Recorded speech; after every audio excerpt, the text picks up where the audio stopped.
ക്ഷമിച്ചതിന്റെ പേരിൽ. എപ്പോഴാ ക്ഷമിക്കാന്നറിയോ? കൂട്ടുകാര് മുഴുവനും അത് ചെയ്യുമ്പോ അത് ചെയ്യാതെ പിടിച്ചു നിൽക്കണമെങ്കിൽ ക്ഷമ വേണ്ടി വരും. കൂട്ടുകാരികൾ മുഴുവനും തലയിലെ സ്കാഫ് ഊരിക്കളഞ്ഞ് മുടി കാണിച്ച് നടക്കുമ്പോ ഒരു പെണ്ണ് മാത്രം ഹിജാബ് ഇട്ട് നടക്കുമ്പോൾ അവൾക്ക് നല്ല ക്ഷമ വേണ്ടി വരും. കൂട്ടുകാര് മുഴുവനും ഗേൾഫ്രണ്ടുമായി നടക്കുമ്പോ എനിക്കതില്ല എന്ന് പറയുമ്പോ നീ മറ്റേതെങ്കിലും ജാതിയാണോ എന്ന് ചോദിക്കുന്നവരുണ്ട് ഇന്ന്.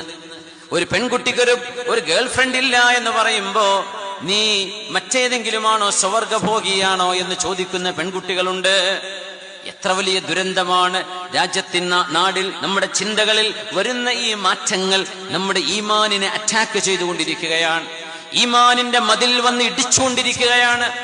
അത്രക്ക് കടുത്ത ഈമാനുള്ളവർക്ക് മാത്രം പിടിച്ചു നിൽക്കാൻ കഴിയുന്ന കാലം തങ്ങൾ പറയുമായിരുന്നു, അജ്റുൽ ആമിലി ഫീഹിം കഅജ്രി 50.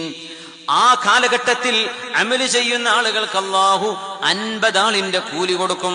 അപ്പൊ സ്വഹാബികൾ ചോദിച്ചു, നബിയേ 50 മിൻഹും, ആ അവസാന കാലഘട്ടത്തിലെ അവരിൽപ്പെട്ട 50 ആളിന്റെ കൂലിയോ? ഖാല ലാ, അല്ല, 50 മിൻകും, നിങ്ങളിൽ 50 സ്വഹാബിന്റെ കൂലിയാണ് അന്ന് നിസ്കരിക്കുന്ന ഒരാൾക്ക്. 50 സ്വഹാബി നിസ്കരിച്ച കൂലി ഒരാൾക്ക്, 50 സ്വഹാബി നോമ്പെടുത്ത കൂലി ഒരു നോമ്പെടുക്കുന്നവന്. അങ്ങനത്തെ കൂലി അല്ലാഹു കൊടുക്കുന്നത് എന്തുകൊണ്ട് നബിയേ എന്ന് ചോദിച്ചപ്പോ, സ്വഹാബികളെ, നിങ്ങളുടെ കൂടെ നന്മ ചെയ്യാൻ ആളുകളുണ്ട്, നിങ്ങളുടെ കൂടെ നന്മയ്ക്ക് സഹായിക്കാൻ ആളുകളുണ്ട്. വാങ്ക് വിളിച്ചാൽ നിങ്ങൾ എല്ലാം ജമാഅത്തിനെത്തുന്നവരാണ്. എന്നാൽ ഇനിയൊരു കാലഘട്ടം വരും, നിസ്കരിക്കാൻ കൂടെ ഉള്ളവർ വരില്ല. ഒരാൾ ഒറ്റക്ക് പോയി നിസ്കരിക്കേണ്ടി വരും. നോമ്പെടുക്കാൻ ആളുകളില്ല കൂടെ, ഒറ്റക്ക് പോകേണ്ടി വരും.